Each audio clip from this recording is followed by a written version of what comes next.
Hello guys, स्वागत है आपका टुडे करंट अफेयर डिस्कशन में। चलिए डिस्कशन स्टार्ट कर लेते हैं। सबसे पहले जानेंगे हम आज क्या क्या डिस्कस करने वाले हैं।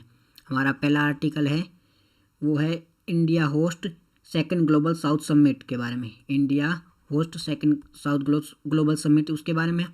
उसके बाद में हम डिस्कस करेंगे विंडफॉल टैक्स के बारे में। विंडफॉल टैक्स क्या होता है उस पर न्यूज़ आई, उसके बारे में डिस्कस करेंगे।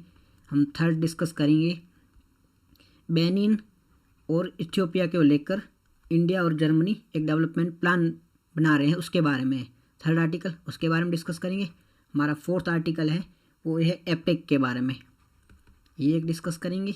उसके बाद हमारा लास्ट आर्टिकल है वो रवांडा के बारे में। रवांडा एक कंट्री है, उसके बारे में न्यूज़ आई, तो न्यूज़ तो इम्पोर्टेंट है नहीं, उसका मैप लोकेशन है इम्पोर्टेंट, वो देख लेंगे। तो चलिए डिस्कशन स्टार्ट करते हैं। जाते हैं अपने पहले आर्टिकल की ओर। पहले आर्टिकल की ओर जाने से पहले एक न्यूज़ आई है, तो वो देख लेते। द हिंदू में न्यूज़ आई है कि बाइडन और जो शी जिनपिंग है उनके बीच में अभी वार्तालाप हुई है, यूएस और चाइना के बीच में। तो इनके बीच में जो टेंशन है वो बढ़ गई थी, तो टेंशन को कम करने के लिए दोनों के बीच में वार्तालाप हुई है और मिलिट्री कोऑपरेशन भी बढ़ाने की बात हुई है।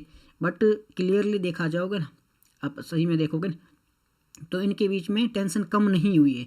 रीज़न क्या है कि ताइवान का इश्यू है और कुछ ऐसे मुद्दे भी है कि चाइना का अभी एग्रेशन बढ़ता जा रहा है इंडो पैसिफिक में। तो कुछ ऐसे मुद्दे हैं जिनमें अभी भी दोनों के बीच में तनाव तो है। कुल मिला के वार्तालाप तो हुई है, थोड़े बहुत मुद्दे सॉल्व किए के, बट पूर्णतः इनके बीच में शांति वार्तालाप स्टार्ट नहीं हुई, ना तो पूर्णतः तनाव है वो ख़त्म हुआ है। इसके बारे में ये न्यूज़ थी। उसके बाद में ये यूएनएससी की बैठक हुई थी, उसमें क्या कहा गया है, ह्यूमैनिटेरियन एड दी जाएगी, मतलब एक ह्यूमैनिटेरियन कॉरिडोर बना दिया जाएगा। कहाँ? गाजा में, ताकि जो वहाँ जो लोग फंसे हुए हैं उनको भोजन वगैरह भेजा जा सके, ताकि जो फंसे हुए जो लोग हैं उनकी जान बचाई जा सके। इसके लिए वहाँ पे ये चर्चा हुई थी, इसके बारे में था। और ये मैच के बारे में आर्टिकल, ये अपने लिए इम्पोर्टेंट है नहीं। चलते हैं अपने पहले आर्टिकल की ओर। हमारा पहला आर्टिकल है India host second global south summit. ये न्यूज़ में क्यों है? इंडिया अभी सेकेंड साउथ समिट को होस्ट करने वाला है। कब होस्ट करेगा? उस होस्ट तो अभी करने वाला, बाकी अभी तो किया नहीं है, लेकिन होस्ट करने वाला है। तो इसमें क्या चर्चा रहेगी, की पॉइंट क्या रहेंगे? इसमें की पॉइंट ये रहेंगे कि हमने जो G20 समिट था ना, वो भी इंडिया ने अटेंड किया था, मतलब उसको जो होस्ट था इंडिया ने किया था, होस्ट किया था। तो उसकी जो आउटकम आई थी ना, उस आउटकम को शेयर किया जाएगा ग्रुप्स ऑफ कंट्री। कौन सी ग्रुप्स ऑफ कंट्री?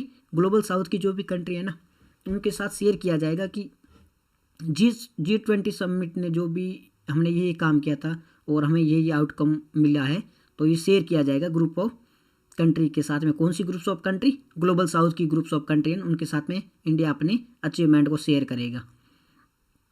अब इसके अलावा भी इसके बारे में जान लेते हैं। इंडिया जो ग्लोबल साउथ समिट को होस्ट करने वाला है, तो इसमें और कई चीज़ों पर वो चर्चा होगी, जैसे कि इंक्लूसिव, रिप्रेजेंटेटिव और प्रोग्रेसिव वर्ल्ड ऑर्डर बनाने की बात कही जाएगी। जैसे कि वर्ल्ड ऑर्डर होना चाहिए वो इंक्लूसिव होना चाहिए, समावेशी होना चाहिए, रिप्रेजेंटेटिव प्रतिनिधित्व वाला होना चाहिए, प्रोग्रेसिव होना चाहिए, इस पर चर्चा की जाएगी। इसके साथ साथ यही अभी बात करी थी हमने, G20 की जो भी आउटकम थी ना, वो शेयर करेगा इंडिया दूसरे जो भी ग्लोबल कंट्री उनके साथ शेयर करेगा। उसके साथ डेवलपमेंट के लिए जो चैलेंज अपना डेवलपमेंट करना है, उसके लिए कुछ चैलेंजेज आते हैं, उस चैलेंजेस के बारे में भी इंडिया बात करेगा, भाई कैसे चैलेंज को कम किया जा सकता है। इन चीज़ों से हम इंक्लूसिव रिप्रेजेंटेटिव वर्ल्ड ऑर्डर बनाने की बात करेगा इस चीज़ में। तो इतना ये चीज़ सेम टू सेम ही रहती है ऑलमोस्ट, तो ये चीज़ आप याद रखना इसके बारे में। एक बार हिंदी में हम देख लेते हैं इसके बारे में कि भारत अभी दूसरे वैश्विक शिखर सम्मेलन की मेज़बानी करेगा, और मेज़बानी करेगा, ये न्यूज़ है। और इसमें जो G20 की अपने जो भी साझा थी, जो भी उपलब्धियां हमने हासिल करी थी, उपलब्धियां वो शेयर करेगा। किसके साथ शेयर करेगा? इन ग्लोबल साउथ की कंट्री के साथ में शेयर करेगा। ठीक है, ये न्यूज़ में था। और की पॉइंट क्या क्या है कि ये समावेशी, प्रतिनिधित्व और प्रगतिशील वर्ल्ड, मतलब समावेशी मतलब इंक्लूसिव, प्रतिनिधि representative, inclusive, progressive world order बनाने की बात करी कि भाई ऐसी वर्ल्ड ऑर्डर होना चाहिए, उसके रिगार्डिंग भी चर्चा की जाएगी। और G20 के जो भी अपनी उपलब्धियां होती है, हमने क्या क्या प्राप्त करा था, क्या क्या अचीवमेंट थे, वो शेयर किए जाएंगे। ठीक है, और सेम टू सेम बात रिपीट हुई है, ये हिंदी में था। ठीक है, चलते हैं अपन अभी जान लेते हैं कि फर्स्ट जो ग्लोबल साउथ समिट कब हुआ था और इसके बारे में जान लेते हैं। ठीक है, इंडिया होस्ट जो सेकंड इंडिया होस्ट करने वाला, तो फर्स्ट कहाँ हुआ था? तो फर्स्ट ग्लोबल साउथ समिट है ना, वो भी कहाँ हुआ था? उसको भी होस्ट इंडिया ने किया था। जो फर्स्ट एडिशन हुआ था voice of global south summit hosted by India, virtually format हुआ था। और कब हुआ था? 2023 में, 2023 में, जनवरी 2023 में ये ग्लोबल साउथ समिट का जो ग्लोबल साउथ समिट है इसका फर्स्ट एडिशन हुआ था। कहाँ हुआ था? इंडिया में हुआ था। इंडिया ने ही होस्ट किया था। तब को कितने देश में शामिल हुए थे? 125 125 देश उस टाइम भी शामिल हुए थे। अब कितने होते वो तो देखा जाएगा, लेकिन उस टाइम में 125 देश में शामिल हुए थे। अब जान लेते हैं ग्लोबल साउथ के बारे में। इसके बारे में जान लिया, इंडिया ने सेकंड ग्लोबल समिट को होस्ट किया है। क्या क्या बात करेंगे? G20 के अचीवमेंट को शेयर किया जाएगा। उसके अलावा वर्ल्ड ऑर्डर कैसा होगा उस पर बात होगी। अपने ग्लोबल साउथ के जो इश्यू है उसे उठाया जाएगा और कैसे डेवलपमेंट किया जाएगा उसके रिगार्डिंग जो चैलेंज उससे रिलेटेड जो चैलेंजेज आ रहे हैं उसके रिलेटेड भी बात की जाएगी। अब जान लेते ग्लोबल साउथ ये क्या चीज़ है। कई लोग नहीं जानते होंगे ग्लोबल साउथ। तो देखो, ये ऐसे नॉर्थ साउथ की बात नहीं है, मतलब ऊपर रह रहे वो नॉर्थ हेमिस्फीयर में, नीचे रह रहे साउथ, ऐसी बात नहीं है।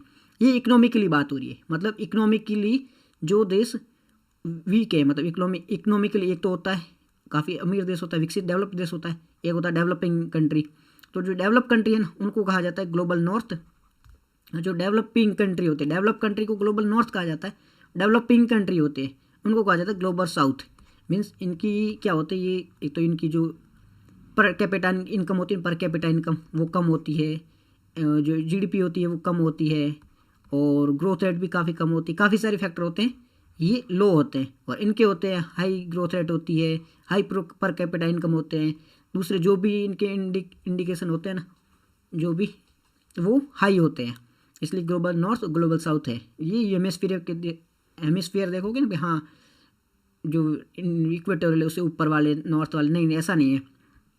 क्योंकि जब आप इसका मैप देखोगे तो आपको इस चीज़ समझ आ जाएगी कि इंडिया है वो तो नॉर्थ हेमिस्फीयर में, लेकिन वो ग्लोबल साउथ का पार्ट है। चाइना नॉर्थ में, फिर भी ग्लोबल साउथ का पार्ट है।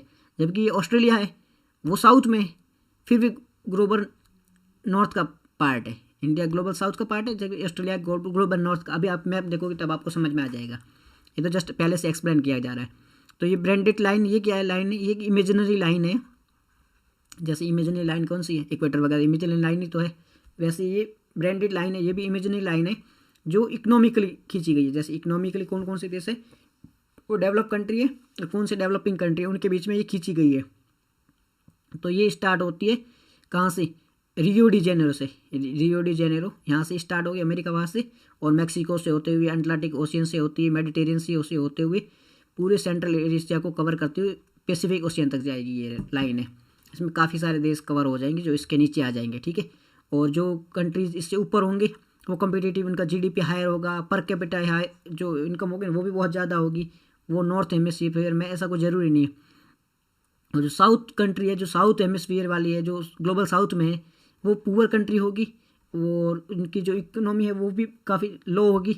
ठीक है, और उनमें कुछ सिमिलरिटीज़ होगी, जैसे उनका पॉलिटिकल स्ट्रक्चर है, जियो पॉलिटिक्स है, उनकी इकोनॉमी है, ये काफ़ी सेम होगी। मतलब उनकी राजनीति एक जैसी होगी, उनका जो जियो पॉलिटिक्स होता है वो भी सिमिलर होता है। इस प्रकार की वहाँ पे रहन सहन वगैरह, वो भी रहन सहन बोले तो, रहन सहन माने तो काफ़ी सारी चीज़ें सिमिलरिटीज़ होगी उनमें। ठीक है, और इंडिया चाइना इनमें जो लार्जेस्ट इकोनॉमी है, फिर भी वो ग्लोबल नॉर्थ में आते हुए भी काउंट होती है ग्लोबल साउथ में, है ग्लोबल नॉर्थ में।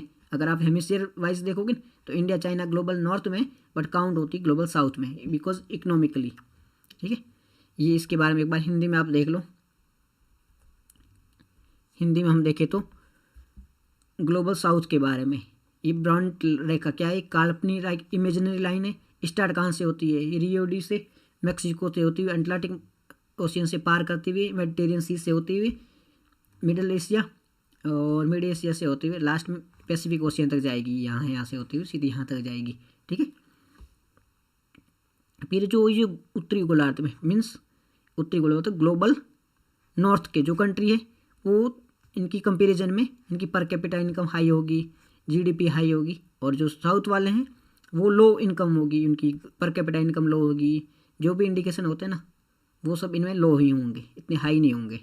ये इनकी है। और जो ग्लोबल साउथ वाले उनमें कुछ सिमिलरिटीज, उनकी पॉलिटिक्स है, भू राजनीति बोले तो जियो पॉलिटिक्स है, इकोनॉमिकली सिमिलरिटीज इनमें पाई जाती है। चाइना भारत बड़े देश है इसमें, ये भी चीज़ आप याद रखना, चीन और भारत बड़े देश हैं इनमें जो ग्लोबल साउथ में काउंट होते हैं। अगर आप हेमिस्फीयर वाइज देखोगे ना, जो हेमिस्फीयर के तो ऊपर है, बट ये काउंट कहाँ होते हैं, माने कहाँ जाते हैं, ग्लोबल नॉर्थ में माने जाते हैं। एक बार मैप से आप देख लो, ये देखो, ये जो रेड लाइन है ना, ये इमेजिनरी लाइन है, ठीक है। अब इससे ऊपर वाले हैं वो कौन से कंट्री है, इससे ऊपर वाले हैं ग्लोबल नॉर्थ के। एक बार स्टक हो गया, प्लीज़ सॉरी।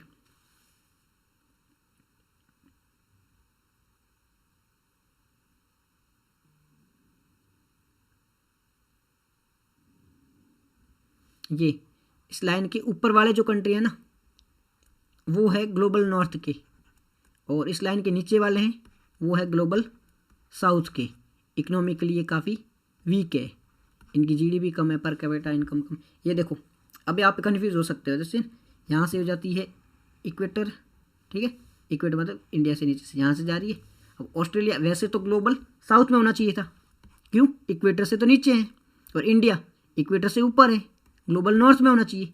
बट ये इक्वेटर वाइज तो कर ही नहीं रही, जियोग्राफिकली तो बात कर ही नहीं रहा है ना, ये बात हो रही है इकोनॉमिकली बात हो रही है। तब ऑस्ट्रेलिया चला जाएगा ग्लोबल नॉर्थ में, बिकॉज ऑस्ट्रेलिया, ये देखो इसके नीचे आ जाएगा ना, ऑस्ट्रेलिया अमीर देशों की तुलना में आता है, जो अमीर देशों की तुलना में आ जाएगा, अमीर देश बन जाएगा, अमीर देश है, उनकी इकोनॉमी रीच है, तो वो आ जाएगा ग्लोबल नॉर्थ में, और जो गरीब देशों के आ जाएगा कैटेगरी में, वो आ जाएगा ग्लोबल साउथ में। तो ये चीज़ें देखनी, इसे इकोनॉमिकली देखना है, ना कि देखना है आपको जियोग्राफिकली तो ये नॉर्थ में साउथ में हो जाएगा ऑस्ट्रेलिया, इंडिया हो जाएगा नॉर्थ में, बट इकोनॉमिकली ऑस्ट्रेलिया नॉर्थ में चला गया ग्लोबल, और इंडिया साउथ में। ये चीज़ आप याद रखना। चलते हैं अपने नेक्स्ट आर्टिकल के बारे में। नेक्स्ट आर्टिकल है हमारा विंडफॉल टैक्स। विंडफॉल टैक्स क्या होता है, सबसे पहले न्यूज़ में क्यों है, गवर्नमेंट ने विंडफॉल टैक्स में ऑयल पर जो विंडफॉल टैक्स लगता था उस पर कमी करी है, उसे घटा दिया है। अब विंडफॉल टैक्स क्या होता है, विंडफॉल टैक्स मीन्स अप्रत्याशित, मतलब अनएक्सपेक्टेड, आपको उम्मीद नहीं थी आपको इतना प्रॉफिट नहीं होगा, एक्सपेक्ट नहीं किया था आपने कि इतना आप डिविडेंड जनरेट करोगे। तो windfall tax is a higher tax levied by the government to specific industries they experience unexpected tax above the average profit। Simple language में आपको बताएं तो आपकी फर्म में आपको लगता है कि आप हर मंथ 100 रुपये का प्रॉफिट करोगे, बट ऐसा कोई सर्कमस्टांसेस आ जाते हैं जब उस मंथ में आप 100 की जगह 1 लाख रुपये का प्रॉफिट कर लो, ठीक है, 1 लाख रुपये का, ऐसी कोई सिचुएशन की वजह से आपको प्रॉफिट हो गया। तो गवर्नमेंट क्या करेगी, ये जो अनएक्सपेक्टेड टैक्स था ना, इस पर बहुत ज़्यादा मतलब टैक्स लगाया जाएगा। अनएक्सपेक्टेड टैक्स था, इस पर अनएक्सपेक्टेड प्रॉफिट था, इस पर गवर्नमेंट टैक्स लगाएगी। मतलब ऐसा प्रॉफिट जो आपने एक्सपेक्ट नहीं किया था, अनएक्सपेक्टेड था, उस पर गवर्नमेंट क्या करेगी कि आपका ये टैक्स था, आपका जो प्रॉफिट था ये अनएक्सपेक्टेड था, तो उस पर हम अनएक्सपेक्टेड टैक्स लगा देंगे, तो आप कभी इक्वल आ जाओगे, नहीं तो आप तो बहुत ज़्यादा प्रॉफिट हो गए हैं, पैसे वाले बन जाओगे आप तो गवर्नमेंट इस पर लगाएगी टैक्स, और इससे आपके पैसे में कम हो जाएगी, डिस्ट्रीब्यूट हो जाएगी मनी। इसकी प्रॉफिट भी है, बाद में बताएंगे इसके क्या क्या बेनिफिट होते हैं। तो ये चीज़ आपको समझ में आ जाएगी कि विंडफॉल टैक्स क्या होता है। Windfall means unexpected, tax mean tax लगाया जाता है, अनएक्सपेक्टेड प्रॉफिट होगा उस पर लगने वाला टैक्स। विंडफॉल अचानक, विंडफॉल से समझो अचानक, विंड का मतलब विंडफॉल मीन अचानक, टैक्स का मतलब आप टैक्स समझ लो, ठीक है। तो विंडफॉल में तो अचानक जो भी प्रॉफिट हुआ है, सडन आपको प्रॉफिट हुआ, अनएक्सपेक्टेड, आपको उम्मीद नहीं थी, तो ऐसा कोई प्रॉफिट हुआ है उस पर कोई टैक्स लगेगा ना, उसे विंडफॉल टैक्स कहा जाएगा। कैसे हो सकता है, बहुत सारी सिचुएशन में ऐसी कोई सर्कमस्टांसेस आ सकती है कि वहाँ पे अनएक्सपेक्टेड आपको प्रॉफिट हो सकता है, उस पर फिर गवर्नमेंट टैक्स लगाएगी, जो टैक्स काफ़ी हायर होगा, तो ये विंडफॉल टैक्स होगा। अब ये कब हुआ था, एग्जाम्पल के लिए यूएसए में, अमेरिका में क्या हुआ था, आपको स्टोरी बताए तो अमेरिका में 1980s में वहाँ की जो ऑयल कंपनीज थी ना, उनको बहुत ज़्यादा प्रॉफिट क्यों हुआ था कि 1980s में अमेरिका में जो ऑयल की जो वो थे ना, उस पर काफ़ी बैन वैन लग दिया गया था, ऑयल के प्राइस बहुत हाइप कर गए थे, ऑयल के प्राइसेस हाइप हुए, तो जिसके पास ऑयल था ना उनके तो मज़े पड़ गई, उनके बहुत ज़्यादा प्रॉफिट हो गया, तो बहुत ही ज़्यादा प्रॉफिट होता ऑयल कंपनी को, बिकॉज कि वहाँ पे ऑयल की क्राइसिस चल रहा था और ऑयल के प्राइस बहुत ज़्यादा बढ़ गई थी, तो ऑयल कंपनियाँ थी उनको प्रॉफिट भी बहुत ज़्यादा हुआ। तो गवर्नमेंट ने क्या किया कि इनको प्रॉफिट बहुत ज़्यादा हो रहा है, तो गवर्नमेंट ने उन पर टैक्स लगा दिया। ये टैक्स बन गया अनएक्सपेक्टेड, ये जो अनएक्सपेक्टेड था जो प्रॉफिट हुआ वो, तो गवर्नमेंट ने टैक्स लगा दिया, तो ये टैक्स हुआ विंडफॉल टैक्स। और उसी से जो भी इनकम हुई गवर्नमेंट को, वो गवर्नमेंट ने रीडिस्ट्रीब्यूट कर दी, तो दोनों का बेनिफिट हो गया। ये था विंडफॉल टैक्स। इंडिया ने लगाया क्या विंडफॉल टैक्स? जी, इंडिया ने लगाया था 1 जुलाई 2022 को विंडफॉल टैक्स लगाया था कि वो इंडिया भी ऐसी एनर्जी सेक्टर में जो भी प्रोडक्शन हो रहा था उसमें अनएक्सपेक्टेड ग्रोथ हो रही थी, तो उसे कम करने के लिए और उसे जो भी अनएक्सपेक्टेड प्रॉफिट हो रहा था उसे रेवेन्यू जनरेट करने के लिए और उस मनी को रीडिस्ट्रीब्यूट करने के लिए इंडिया ने भी 2022 में ये टैक्स लगाया था विंडफॉल टैक्स। अब इस पर्पज़ क्या होता है विंडफॉल टैक्स लगाने के? तो जो भी प्रॉफिट होता है ना, बहुत ज़्यादा एक्सेस अमाउंट में प्रॉफिट होता है, उसका रीडिस्ट्रीब्यूट कर दिया जा सके। बेनिफिट क्या हो, मतलब क्यों किया जाए रीडिस्ट्रीब्यूट? ताकि एक ही आदमी के पास में बहुत ज़्यादा पैसे न रहे, एक ही आदमी अमीर बन जाएगा। पूरे वर्ल्ड का है वो पैसे कुछ लोगों के पास, आप जानते होंगे कि पूरे वर्ल्ड के पैसे है कुछ ही लोगों के पास में, पूरी रिसोर्सेस है वो 10% लोगों के पास में, 90% तो ऐसे बैठे। इंडिया में भी सेम है कि इंडिया की इनकम कुछ लोगों के पास में, बाकी तो ऐसे ही बैठे हैं। तो गवर्नमेंट क्या करती है कि जो एक्सेस अमाउंट में जो प्रॉफिट होता है ना, बहुत ज़्यादा प्रॉफिट हो गया, उसको रीडिस्ट्रीब्यूट करने के लिए इस प्रकार के टैक्स लगाती है। ठीक है, इसके प्रोज क्या है, मतलब फ़ायदे क्या है, बेनिफिट क्या है? तो देखो इसके बेनिफिट बहुत सारे हैं। जैसे कि इसका क्या, मनी का जो रिसोर्सेस होता है उसका रीडिस्ट्रीब्यूट कर सकते हो आप, रिसोर्सेज का रीडिस्ट्रीब्यूट कर सकते हो। सेकंड है इसका बेनिफिट क्या होगा कि अगर एक्सेस अमाउंट में प्रॉफिट हो रहा है उस पर टैक्स लगाओगे तो उस टैक्स का यूज़ कहाँ किया कर सकते हो आप? इकोनॉमिकली बैकवर्ड होते हैं उन लोगों की कंडीशन सुधार में कर सकते हो, सोशियो इकोनॉमिक कंडीशन में सुधार करने के लिए कर सकते हो, और इंफ्रास्ट्रक्चर डेवलपमेंट में कर सकते हो। ऐसी बहुत सारी स्कीम चलाने में कर सकते हो जिससे गरीब लोगों को फ़ायदा हो सके। तो कुल मिला के यही है कि जो भी प्रॉफिट होता है ना, उसे जो टैक्स लगाकर रेवेन्यू जनरेट करो और उस रेवेन्यू का यूज़ करो इंफ्रास्ट्रक्चर में, लोगों की हेल्थ सुधारने में, हेल्थ सेक्टर में करो, काफ़ी जगह आप यूज़ कर सकते हो। तो प्रॉफिट का, रिसोर्सेज का रीडिस्ट्रीब्यूट हो जाएगा, जिससे एक्सेस अमाउंट में किसी के पास में प्रॉफिट नहीं रहेगा। ये ओवरऑल प्रॉफिट होता है। एक बार हिंदी में हम देख लेते हैं। अप्रत्याशित कर अनएक्सपेक्टेड कर टैक्स होता है ना, तो वो क्या है कि आपके ऐसे बिना किसी उम्मीद के आपको बहुत ज़्यादा प्रॉफिट हुआ, तो अप्रत्याशित कर एक उच्च कर, हाई टैक्स है। ये कब लगाया जाएगा? जब जो फर्म है उनको बिना किसी उम्मीद के बहुत ही ज़्यादा लाभ हो जाए, बहुत ही ज़्यादा प्रॉफिट हो जाए, तब ये लगाया जाएगा। यूएसए में 1980s का जो था ना डेकेड, वहाँ हुआ था कि वहाँ की प्राइसें बहुत ज़्यादा हो गई थी तेल की, ऑयल की, तब 1980s में ये टैक्स लगाया गया था। तो उनको प्रॉफिट जो भी होता रीडिस्ट्रीब्यूट किया गया था। एम क्या है इसका? ये व्यापक सामाजिक भलाई, मतलब सोशल बेनिफिट के लिए किया जाएगा। इसका जो भी मनी जनरेट होगी, जो भी रेवेन्यू जनरेट होगा, उसका यूज़ किया जाएगा लोगों में मनी रीडिस्ट्रीब्यूट करने के लिए। विंडफॉल टैक्स इंडिया में 2022 में लगाया गया था ताकि जो भी एक्सेस अमाउंट में जिसके पास पैसे आ रहे हैं उसका रीडिस्ट्रीब्यूट। इसके लाभ क्या क्या है? इसके बहुत सारे लाभ है। जैसे सरकार इस पैसों का यूज़ राजस्व में वृद्धि करने के लिए करेगी, जिसका यूज़ कहाँ कर, सार्वजनिक सेवा में, पब्लिक सर्विस में कर सकते हो, बुनियादी इंफ्रास्ट्रक्चर बनाने में कर सकते हो, सोशल वेलफेयर में भी कर सकते हो। बहुत सारे प्रकार से आप इसका यूज़ कर सकते हो, बहुत सारे बेनिफिट आप लोगों के लिए कर सकते हो। ठीक है, अब इसके कुछ कॉन्स भी होते हैं, ये तो देख लो। सेमी बेनिफिट और भी दिखाई गए यहाँ पे। Redistribution of wealth, windfall tax help address income inequality. यहाँ ये अच्छा पॉइंट है, आप याद रखना कि आप अगर एक्सेस अमाउंट में अगर किसी को प्रॉफिट होता है तो उससे लेकर आप जो इनकम की इनक्वालिटी जो है ना, असमानता है, आय की जो असमानता है ना, उसको कम कर सकते हो। आय की असमानता को कम कर सकते हो, इनकम इनक्वालिटी को कम कर सकते हो इस प्रकार के टैक्स लगा के। ठीक है, डिस्करेजिंग एक्सेसिव प्रॉफिट, अगर किसी को बहुत ही ज़्यादा प्रॉफिट होते हैं तो उसको डिस्करेज कर सकते हो। ठीक है, इस प्रकार की कहीं और भी प्रॉफिट होते हैं, इसके लाभ है। ठीक है, अब जानते बेनिफिट होते हैं, इसका मतलब ये। अब जानते कौन नुकसान क्या क्या है। पहला तो ये डिस्करेज करता है, किसको करता है? इन्वेस्टमेंट को डिस्करेज करता है। इन्वेस्टर होते हैं ना, उनको डिस्करेज करता है। उनको क्यों करता है? इन्वेस्टर क्या सोचेंगे कि भाई हम कहीं पैसे लगाए, और वो तो प्रॉफिट सोचे कि पैसे लगाएंगे ना, तो वो प्रॉफिट का लगाए और अचानक उनको प्रॉफिट हो जाए, गवर्नमेंट इस प्रकार के टैक्स लगा के अगर उनसे मनी ले ले तो वो क्या करेगा? डिस्क नहीं यार, क्यों करना, फालतू इन्वेस्ट क्यों करना, कि लास्ट में तो गवर्नमेंट सारे पैसे लेके जानी है, तो क्यों फालतू ही इन्वेस्ट करना, इतना मगज दौड़ाना। तो वो समझ ही गए होंगे ना, वही बात है। तो पहला तो है डिस्करेज करता है, बिजनेसमैन को डिस्करेज करता है। बिजनेसमैन को डिस्करेज क्यों करता है? बिजनेसमैन इतनी मेहनत करके, एक बात समझो आप सिंपल सी, जब हम वो मेहनत कर रहा है उसको लॉस हो रहा है, कोई सपोर्ट करने जाएगा नहीं ना, तो प्रॉफिट में क्यों जा रहे हैं? लॉस में कोई भागीदार नहीं बनना तो प्रॉफिट में क्यों बनना? सिंपल था। तो बिजनेसमैन को डिस्करेज करता है। इसके साथ साथ ये असर्टेंट है, मतलब आप कैसे पता करोगे इनको कितना प्रॉफिट हुआ था, वो एक्सपेक्टेड था या नहीं था, उनको उम्मीद थी कि नहीं इतना इनको प्रॉफिट होगा नहीं होगा, तो इसके बारे में कोई फिक्स डेफिनेशन नहीं, आप पता नहीं कर सकते कि ये एक्सपेक्टेड था या नहीं था। तो ये असर्टेन है, इसके बारे में प्रॉपर इन्फॉर्मेशन नहीं है, तो कोई छुपा भी सकता है इस प्रकार का। तो कॉम्प्लेक्स काफ़ी है, कॉम्प्लेक्स है, इसमें अच्छे से आप पता नहीं कर सकते हो।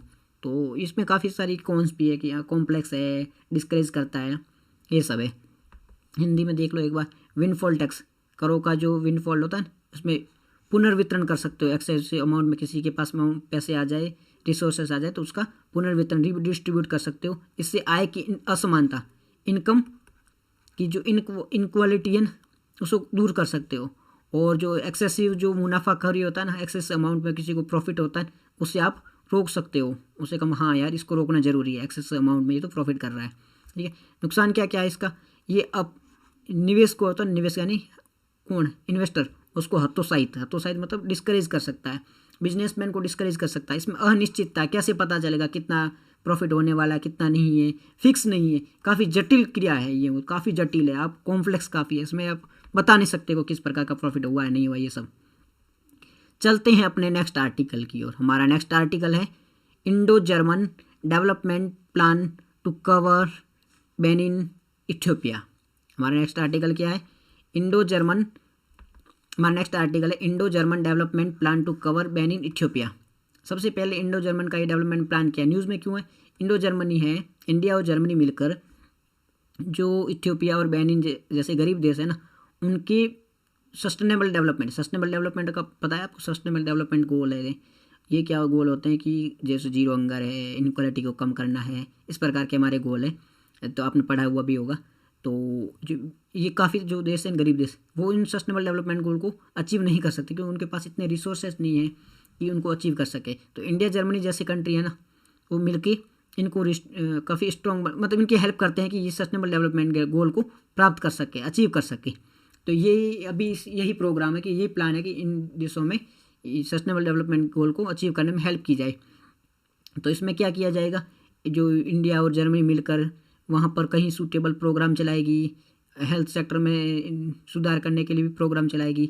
तो क्या इंडिया जर्मनी ने पहले भी ऐसा काम किया था? तो जी हाँ, 2022 में 2022 में इंडिया जर्मनी मिलकर पेरू, मालावी, घाना और कैमरून, ये जो कंट्री है ना, वहाँ पे भी ऐसे प्रोग्राम चलाए थे।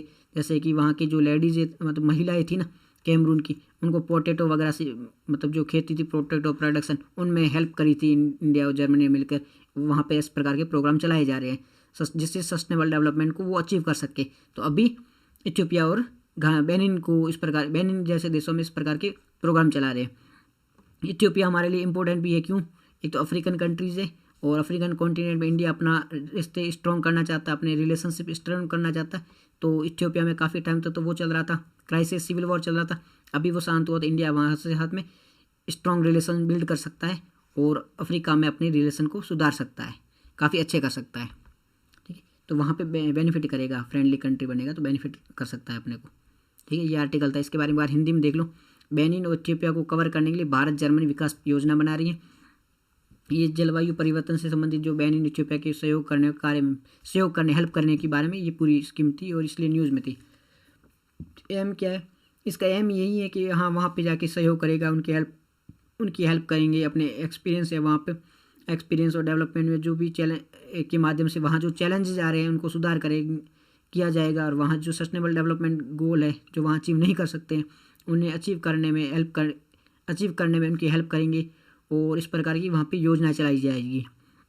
इंडिया पहले भी पेरू, मालवी, घाना और कैमरून जैसे देशों में इस प्रकार के कार्य कर चुका है। कृषि सेक्टर में भी अच्छे इंडिया ने कार्य किए हैं। मौजूदा मालावी में इंडिया ने वहाँ की विमेन के लिए जो आलू उत्पादन, आलू के पोटैटो प्रोडक्शन में भी काफ़ी हेल्प करी है। इथियोपिया जो अफ्रीका महाद्वीप का देश है, भारत का एक भागीदार देश है। इथियोपिया कहाँ है? अफ्रीका में, और इंडिया के लिए अच्छा देश हो सकता है, अच्छा फ्रेंडली कंट्री हो सकता है। इसलिए इंडिया को अभी वहाँ पे जो भी चल रही थी टेंशन वो भी कम हुई, तो इंडिया वहाँ पे इस प्रकार के प्रोग्राम चलाकर वहाँ पे अपने रिश्ते अच्छे करने की कोशिश कर रहा है। अब जान लेते हैं एक बार इथियोपिया के मैप के बारे में, इथियोपिया और बेनिन के मैप के बारे में जान लेते हैं। ये देखो इथियोपिया के बारे में, सबसे पहले इथियोपिया की आप लोकेशन देख लो, ये है इथियोपिया, ठीक है। अब इथियोपिया लैंड लॉक कंट्री है। लैंड लॉक कंट्री कौन सी होती है? लैंड लॉक ऐसी कंट्री जिसकी बाउंड्री है ना किससे टच नहीं होती, वाटर बॉडीज से। किसकी? ओपन वाटर बॉडी होती है ना, ओपन वाटर बॉडी से जिस देश की बाउंड्री नहीं टच करती है उसे कहा जाता है लैंड लॉक कंट्री। तो इथियोपिया वो लैंड लॉक कंट्री है। अब इथियोपिया की जो नेबर कंट्री कौन कौन सी, इथियोपिया के बारे में देख लो, इथियोपिया की नेबर कंट्री कौन कौन सी। तो ये है यहाँ पे इरिट्रिया है, यहाँ जिबूती है, यहाँ पर है सोमालिया है, और यहाँ पे है केन्या है जिसकी भी बाउंड्री टच करती है इससे, और यहाँ पे साउथ सूडान है, और यहाँ पे सूडान है। इथियोपिया की बाउंड्री किस किस देशों से टच होती है? तो पहले इरिट्रिया, फिर जिबूती, फिर सोमालिया, फिर केन्या, फिर साउथ सूडान, फिर सूडान, ये देश टच करता है। अब बाउंड्री, ये मैप तो याद रखना, हर बार क्वेश्चन बनता है, आपसे रिक्वेस्ट है कि मैप को तो रट मारना, रट तो इतना पता तो जरूर होना चाहिए किसकी बाउंड्री किससे लगती है, कहाँ लोकेशन है, कौन से कॉन्टिनेंट में है, तो ये चीज़ें तो याद होनी ही चाहिए आपको, ठीक है। वहाँ पर कौन सा पोर्ट है, ये सब। तो इथियोपिया की लोकेशन, इथियोपिया के कौन कौन नेबरिंग कंट्री, पहले तो लैंड लॉक है, नेबरिंग कंट्री कौन कौन सी है, यहाँ पे Djibouti, Eritrea, Sudan, south Sudan, Kenya और है सोमालिया। ये चीज़ आप याद रखना। ईस्टर्न अफ्रीका में ये कहाँ पर है? ईस्टर्न अफ्रीका में, एशिया के टच वाला है। ये सऊदी अरेबिया रह गया, हमारा ओमान रह गया, यमन रह गया, तो ये रेड सी रह गया, यहाँ पे बाबल मांदव है। तो ये चीज़ आप याद रखना कि इसकी लोकेशन कहाँ है। अब जान लो बेनिन के बारे में।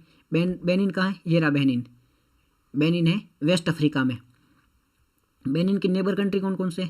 तो पहले तो नाइजर, ये देखो बड़ा कंट्री नाइजर है, नाइजीरिया है, नाइजर ऊपर, इधर नाइजीरिया है।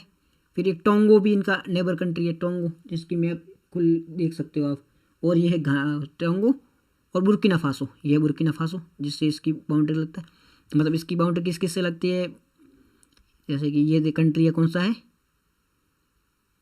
बेनिन, ठीक है। इसकी बाउंड्री किससे लगती है? यहाँ पे नाइजर से, इधर लगेगी नाइजीरिया से, नाइजीरिया ऊपर नाइजर, इधर लग रही है इसकी टोंगो से ऊपर, और इधर लग रही है बुर्किना फासो से। तो ये आप याद रखना। देखो यहाँ पे देख सकते हो मैप में, नाइजर सबसे नीचे, Togo, niger, Nigeria, Burkina Faso. तो ये बेनिन की लोकेशन आप याद रखना, ठीक है। चलते हैं अपने नेक्स्ट आर्टिकल की ओर। मैप में ये जरूर याद रखना, हिंदी में भी एक बार देख लो, एक बार हिंदी में भी इसके मैप के बारे में आप देख सकते हो। सबसे पहले इथियोपिया के बारे में। इथियोपिया लैंड लॉक कंट्री है। इथियोपिया की बाउंड्री किस किस से लग रही है? जिबूती, ये जिबूती से, ऊपर इरिट्रिया है, इरिट्रिया से, फिर यहाँ पे सूडान से लग रही है, साउथ सूडान से, फिर केन्या से और सोमालिया से। तो Somalia, Kenya, south Sudan, Sudan, Eritrea और जिबूती। और इधर देख लो बेनिन की, बेनिन की लोकेशन किस किस से लग रही है बेनिन की? तो सबसे पहले इधर आ जाता है नाइजीरिया, फिर नाइजर, फिर बुर्किना फासो, फिर आता है टोंगो। टोंगो इधर आता है, ये देखो ये रहा Togo, Togo, Niger, Nigeria, Burkina Faso. Benin की लोकेशन चार, बेनिन का बाउंड्री 4 देशों से, Togo, Nigeria, Niger, Burkina Faso. और इथियोपिया की सोमालिया, सोमालिया, केन्या और South Sudan, Sudan, Eritrea, Djibouti. ये लोकेशन आप याद रखना। बार बार मैं जोर इसलिए दे रहा हूँ इस पर कि इसकी क्वेश्चन बनते हैं, हर बार क्वेश्चन बनता है एक, तो ये जरूर याद रखना। नेक्स्ट हमारा आर्टिकल है वो है Asia Pacific economic cooperation APEC form के बारे में। नेक्स्ट हमारा आर्टिकल कौन सा है? Asia Pacific economic cooperation form APEC के बारे में है, ठीक है। अब न्यूज़ में क्यों है? इसकी 2023 में मीटिंग होने जा रही है। कहाँ होगी मीटिंग इसकी? यूनाइटेड स्टेट है अमेरिका में, यूएस में इसकी मीटिंग होने जा रही है, इसलिए न्यूज़ में है, ठीक है। अब जान लेते हैं एपेक के बारे में। एपेक क्या है? एक रीजनल फॉर्म है, रीजनल इकोनॉमिक फॉर्म है। रीजनल इकोनॉमिक मीन्स क्षेत्रीय आर्थिक, वहाँ की रीजनल इकोनॉमिक फॉर्म है। और इसकी इस्टाब्लिश कब हुआ था? स्थापना कब हुई थी? 1989 में हुई थी। सबसे पहले रीजनल इकोनॉमिक फॉर्म में 1989 में इसकी स्थापना हुई थी। और ये क्या करता है? ये डील करता है एशिया पैसिफिक रीजन है ना, वहाँ पर क्या करता है, इंटीग्रेशन बढ़ाने के लिए people to people regional economic के माध्यम से वहाँ पर इकोनॉमी के बीच में कोऑपरेशन बढ़ाने को वो करता है। ये वर्ल्ड जीडीपी का टोटल कितना है 62% है और वर्ल्ड ट्रेड का 48% है। ये 2021 के जो फैक्ट्स हैं ना उसके नंबर्स के आधार पे हम बता रहे हैं कि वर्ल्ड जीडीपी का 62% है, वो आता है एपेक के अंतर्गत। एपेक में जो कंट्री आते हैं ना, एशिया पैसिफिक इकोनॉमिक कोऑपरेशन, उसमें जो देश आते हैं ना वो वर्ल्ड जीडीपी का 62% कवर करते हैं। तो फैक्ट अपने लिए इतनी इंपॉर्टेंट है ही नहीं, जस्ट आपके इन्फॉर्मेशन के लिए कितनी बड़ी बड़ी कंट्री होगी इसमें आप इससे अनुमान लगा सकते हो कि काफ़ी बड़ी वर्ल्ड की कंट्री है वो इसमें शामिल है। तो कौन कौन से मेंबर कंट्री है इसके बारे में ये भी आप देख लो। तो ऑस्ट्रेलिया है, ब्रुनई है, न्यूजीलैंड है, पपुआ गिनी है। ये नाम तो आपको इतने सारे याद रहेंगे नहीं। तो मेंबर कंट्री मतलब टोटल देश कितने हैं, टोटल देश मत काउंट करो, टोटल 21 इकनॉमी है। टोटल 21 इकनॉमी मीन्स कुछ देश ऐसे भी हैं जो टोटली इंडिपेंडेंट नहीं है, तो टोटल 21 इकनॉमी है इसमें, ठीक है। और कौन कौन सी इकनॉमी है, तो 21 इकनॉमी है। इसमें आप नाम सब देख ले तो यूएस भी है, जापान भी है, रसिया भी है, कनाडा भी है, ठीक है, ताइवान भी है अपने इसमें, लेकिन इंडिया नहीं है। चाइना भी है, जापान भी है, इंडिया इसका पार्ट नहीं है। क्यों नहीं? India is not a member of APEC. Why India is not member of APEC? Because India is boundary not share with, India की जो बाउंड्री है ना वो शेयर नहीं कर रहा। किसके साथ शेयर नहीं कर रहा? पैसिफिक ओशियन के साथ में। इंडिया की बाउंड्री पैसिफिक ओशियन के साथ शेयर नहीं हो रही है और इसीलिए इंडिया है वो एपेक का मेंबर नहीं है। इंडिया चाहता है एपेक का मेंबर बनना, बट अभी तो पॉसिबल नहीं है कि बाउंड्री शेयर नहीं करा तो एपेक का मेंबर बन नहीं सकता। एपेक की वही कंट्री है जिसकी बाउंड्री है वो पैसिफिक ओशियन से टच हो रही है, वो देश इसके मेंबर है, ठीक है। ये चीज़ आप याद रखें, India is not member of APEC, ये चीज़ आप याद रखना। हिंदी में एक बार देख लो न्यूज़ में क्यों है। एशिया प्रशांत आर्थिक सहयोग एपेक फॉर्म है, उसकी बैठक होने जा रही है, मीटिंग होने जा रही है। कब होगी? 2023 में। कहाँ होगी? यूएसए में होगी, यूनाइटेड स्टेट ऑफ अमेरिका में होगी। ये एक क्षेत्रीय आर्थिक मंच है, मीन्स हिंदी में आप समझ ही गए होंगे, इंग्लिश वाले रीजनल इकोनॉमिक ग्रुप है, ठीक है। स्थापना इस्टेब्लिश 1989, हिंदी वालों 1990 में हुई थी। और एम क्या है इसका? एशिया प्रशांत की जो बढ़ती हुई जो निर्भरता है, इन आपस में जो टच हो रहा है, इनके बाद में जो साथ में एक मिलकर प्रॉफिट उठाया जाए, साथ में मिलकर लाभ उठाना, ठीक है। आर्थिक समृद्धि को बढ़ावा देने के लिए इसका जो एम है वो है। टोटल कितनी इकनॉमी है? 21 इकनॉमी है, जो कि 62% जीडीपी को कवर करता है, 48% कवर करता है वर्ल्ड ट्रेड को, वर्ल्ड ट्रेड विश्व व्यापार को। और सकल घरेलू उत्पाद यानी जीडीपी का ग्रोथ डेवलपमेंट प्रोडक्ट का 62% कवर करता है, ठीक है। बहुत सारे, ये तो इतना है नहीं। इनकी जो भी डिसीजन लिए जाते हैं वो नॉन बाइंडिंग, ये चीज़ याद रखना आप। इनके द्वारा जो भी डिसीजन लिए जाते हैं ना वो नॉन बाइंडिंग होता है, और जो डिसीजन लिए जाते हैं वो सर्वसम्मति मतलब सब मिलकर एग्री करेंगे तभी जाके ये डिसीजन लिए जाएंगे, और नॉन बाइंडिंग होते हैं इतने। आप मानो ना मानो आप पर डिपेंड करते हैं नॉन बाइंडिंग। मेंबर कंट्रीज बहुत सारी हैं, चाइना भी है, यूएसए भी है, इंडोनेशिया है, काफ़ी सारी कंट्री आप देख लेना ये है, ठीक है। इंडिया मेंबर नहीं है, इंडिया इज़ नॉट मेंबर, ठीक है। 21 अर्थव्यवस्था इसमें शामिल है एपेक में। इंडिया मेंबर नहीं है, क्यों नहीं? बस वो उसका ये देखो आप, ये देश शामिल है एपेक में, ठीक है। ये जो ग्रीन कलर में ना ये कंट्री एपेक में शामिल है। इंडिया मेंबर नहीं है इसमें, देखो इंडिया नहीं है क्योंकि ये पैसिफिक ओशियन है और इंडिया की बाउंड्री पैसिफिक ओशियन से नहीं मिलती है, इसलिए इंडिया इसका मेंबर नहीं है। चलते अपनी नेक्स्ट आर्टिकल की ओर। हमारा नेक्स्ट आर्टिकल है रवांडा की बारे में। रवांडा एक कंट्री है अफ्रीका में, उसके बारे में न्यूज़ में क्यों है? मैटर ही नहीं करता, वहाँ जो कुछ सुप्रीम कोर्ट ने कुछ रूल वूल दिया है तो वो मैटर नहीं करता। रवांडा की लोकेशन आपके लिए इंपॉर्टेंट है, वो देख लो एक बार मैप को जूम इन करके, एक बार इसकी मैप लोकेशन देख लो रवांडा की। रवांडा कंट्री है कहाँ?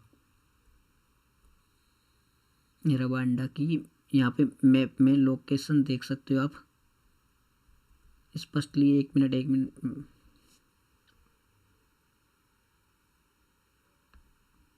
ये रही रवांडा कंट्री, ये रही रवांडा, ठीक है। इसकी आप लोकेशन, ये लैंडलॉक कंट्री है, देख लो लैंडलॉक है ना, किसी बाउंड्री है ना, वो किसी भी वाटर बॉडी से टच नहीं हो रही है। और इसके नेबर कंट्री कौन कौन से? युगांडा है, ये डेमोग्राफिक डीआरसी कॉन्गो है, और ब्रूंडी है, और तंजानिया से भी इसकी बाउंड्री लग रही है। यहाँ पे ये मान लो रवांडा है, ऊपर है युगांडा, जैसे DRC कॉन्गो इससे बाउंड्री लग रही है, फिर बुरुंडी से, और फिर है तंजानिया, इनसे इसकी बाउंड्री लग रही है। तो ये चीज़ आप याद रखना। रवांडा की मैप कहाँ है? अफ्रीका में। और लैंडलॉक कंट्री, यस। बाउंड्री कहाँ से लगती है? युगांडा से लगती है, DRC कॉन्गो से लगती है, बुरुंडी से लगती है, तंजानिया से लगती है। ये चीज़ आप याद रखना, ठीक है, ये चीज़ याद रखना। और एक चीज़ आप ये भी याद रख दो कि जो विक्टोरिया लेक है ना, लेक ऑफ विक्टोरिया, ये देखो विक्टोरिया लेक ये रही, अफ्रीका की काफ़ी इम्पोर्टेंट लेक है। नाइल रिवर यहीं से जाती है ना, ये विक्टोरिया लेक यहाँ से जाती है नाइल रिवर, ठीक है। यहाँ से आती ब्लू नाइल रिवर, इथियोपिया से होती है, ऊपर से आती है। तो वो है, वो इसकी बॉर्डर पे टच करती है इसकी, ठीक है। ये चीज़ याद रखना। हिंदी में एक बार देख लो, ये न्यूज़ में रवांडा अफ्रीका देशों से घिरा हुआ एक लैंडलॉक कंट्री है जिसकी बाउंड्री उसे टच नहीं होती है। ये ग्रेट रिफ्ट वैली यहाँ से जाती है, ग्रेट रिफ्ट वैली, यहाँ से काफ़ी सारे लेक है इस ग्रेट रिफ्ट वैली में, और रवांडा ग्रेट रिफ्ट वैली का हिस्सा है। रिफ्ट वैली मीन्स वहाँ पे जो रिफ्ट वैली क्या होती है आपको पता ही है ना, एक जो चट्टान का टुकड़ा है, चट्टान जो प्लेट्स होते हैं वो इधर खिसक गया, दूसरा इधर खिंच गया, बीच में एक दरार सी आ गई है, ठीक है, रिफ्ट बन गई है, तो ये रिफ्ट वैली है। और ये रिफ्ट वैली का हिस्सा है, काफ़ी सारी इसमें लेक भी बनी हुई है, ठीक है। और इसके बॉर्डर कंट्री कौन कौन सी? युगांडा, तंजानिया, बुरुंडी और कांगो। ये है ना, ऊपर है युगांडा, इधर है तंजानिया, इधर है DRC कॉन्गो, उधर बुरुंडी। तो ये इसके नेबर कंट्री, सॉरी बाउंड्री वाले कंट्री है, नेबर कंट्री ये।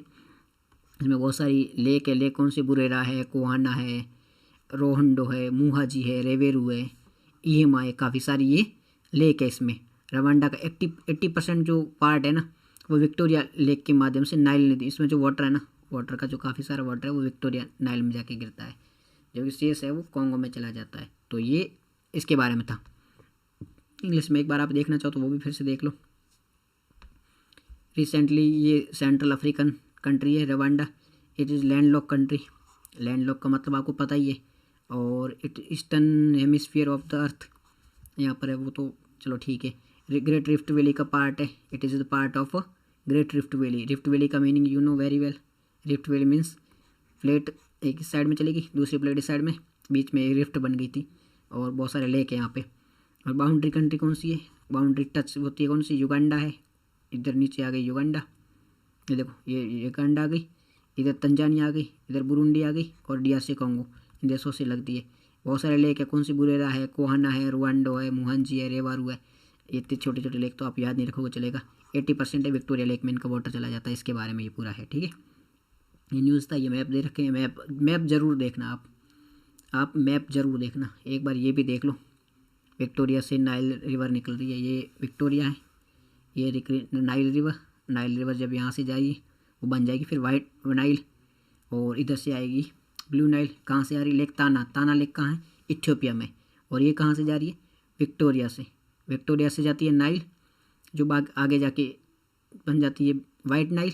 यहाँ से निकलती नाइल, वाइट नाइल यहाँ जाके बनती है, ठीक है, सूडान में जाके। और इधर से आएगी ब्लू नाइल कहाँ से आ रही है? इथियोपिया की। और इथियोपिया में ये कौन सी लेक है? लेक ताना से आ रही है। आगे जाके ये मिल्की इजिप्ट से होते हुए, इजिप्ट में यहाँ पे आसमान डैम बना हुआ है। इजिप्ट यहाँ पे डेजर्ट है, पूरा सूखा डेजर्ट पड़ा है, आसमान डैम है। इजिप्ट की जो कैपिटल है ना वो भी इसी पर सिचुएटेड है। और यहाँ से होते हुए आगे मेडिटेरियन सी में ये गिर जाती है, डिस्चार्ज हो जाती है। तो ये नाइल रिवर के बारे में, तो ये लेक भी याद रखना, कौन कौन सी नाइल रिवर पे सिटी जाती है, कैपिटल आती है, इंपॉर्टेंट है, तो उसको वो भी याद रख लेना। कौन कौन से देशों से होकर गुजरती है वो भी याद रखना। तो ये क्वेश्चन बनते हैं, तो आप ये सब याद रख सकते हो। Thank you very much for discussion.